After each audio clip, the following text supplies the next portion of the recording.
All right, let's get into it. Tip number 1. Babies need to learn how to fall asleep on their own without any external props. Let me explain exactly what I mean when I say that. So I want you to think about your own sleep. Think about tonight. How do you get yourself ready for bed? You probably get ready for bed in the same sequence of events every single night. You most likely have a same side of the bed that you like to sleep on. You have your favorite pillow. Maybe you have your glass of water just in case. You've got your earplugs ready, also just in case somebody starts to snore. These are the strategies that you've adopted over the years that help you make the journey into sleep easier. And sleep really is a journey, right? It's not as simple as you just lay down and blink the lights are off and you're asleep. It's a process and it takes time. It takes the average person 5 to 20 minutes to fall asleep. So what we do during this time is pretty important.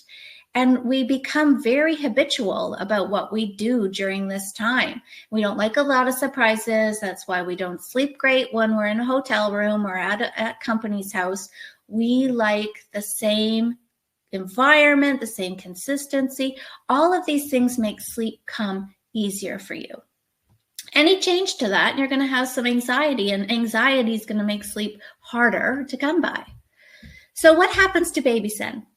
What they do often is develop external sleep props. So that means they're relying on something you're doing, often you, to get them into sleep. It helps them make the journey. It's what they use to make this little 5 to 20 minute process easier and faster. And then it becomes habitual. So every night, they need the same thing, and every wake up in the night, they're going to need the same thing again. So I want you to think, I'm going to go over the most common sleep props, but I want you to put in the chat, just take a guess.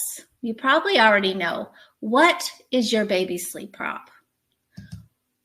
And they might have more than one, but they usually have a primary sleep prop that they're relying on most of the time in order for sleep to come. Pacifiers, common, yes. The breast, the passy, the snoo, yes. Thank you, Nora, for pointing out the snoo. Bottles, yes. Feeding to sleep, yes. So you already know one of the most important things you need to know, and that is, what is your baby's sleep prop? So the most common ones are nursing to sleep. Now listen, I don't have anything negative to say about nursing. If you can nurse, you should, and God bless you, and all of that good stuff. Nursing is not the problem. The nursing to sleep is where the problem starts. So then your baby's skill set revolves around nursing to sleep. So when he gets on the breast, he starts that journey into sleep, and then you transfer him to the crib and pray and hope for the best. And somewhere in the night, your baby is going to have a naturally occurring wake up. We all do. Every human being wakes up roughly 4 to 5 times, 2 to 4 times a night. And on a good night, you wake up briefly and then you go right back into another cycle. But what happens to babies who are prop dependent is they're going to have a wake up. It's natural. But now the prop isn't there. So how do they do this without it? They don't know. So they cry. They want you to come in and recreate everything you did in the first place to get them to go to sleep. And that's why older babies into the 8, 10, 12, even older are still nursing in the night. And it's not really the food they're after. The food is a nice perk, but it's really the strategy for sleep that they're after. And that's what has to change. Bottles have the same function. It's got that bottle in the mouth. I'm nice and cozy in your arms. The lights are probably off, and I'm making my journey into sleep. When I wake up somewhere in the night and the bottle's no longer in my mouth, I'm going to cry for you to come in and give me back that bottle. Again, same reason why we have older babies looking for bottles in the middle of the night. Rocking, very similar. That's probably the third most popular sleep prop. Again, it's that whole motion, it's being in your arms, it's the bouncing, it's the rocking, it's whatever you're doing, the exercise ball that, you practically worn a hole in, just bouncing away night after night on that ball. It, again, the strategy for sleep.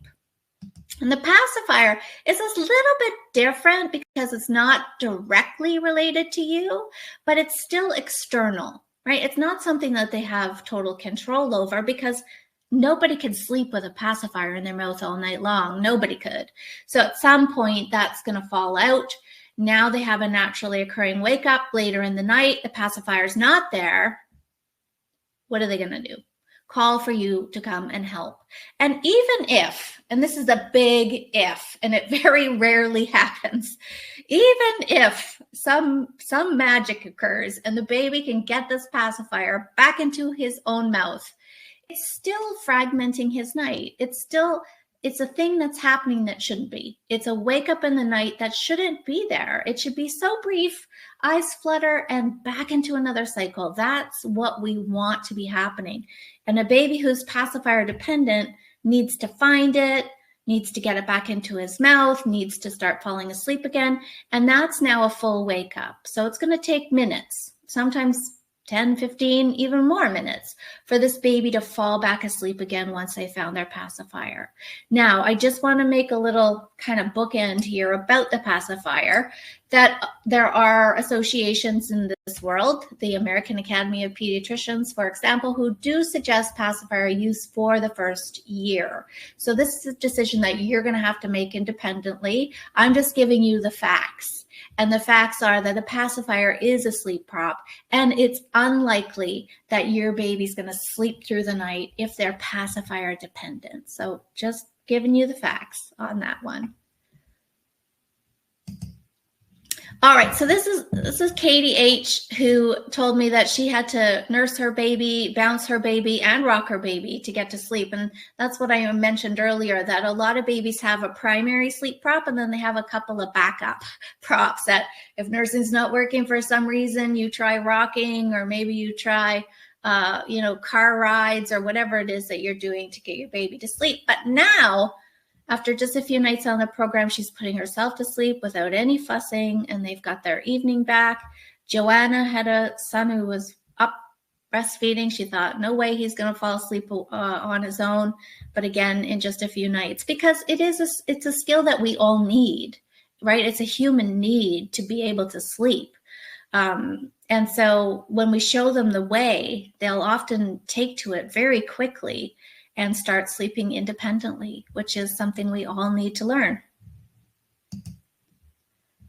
Christy also had a baby who was waking up, and she was nursing him back to sleep every single time. And now he's sleeping 11 hours through the night, and he's 12 and a half months. So that's what I was saying, that you find these older babies still waking up to eat in the night, but it's not the food.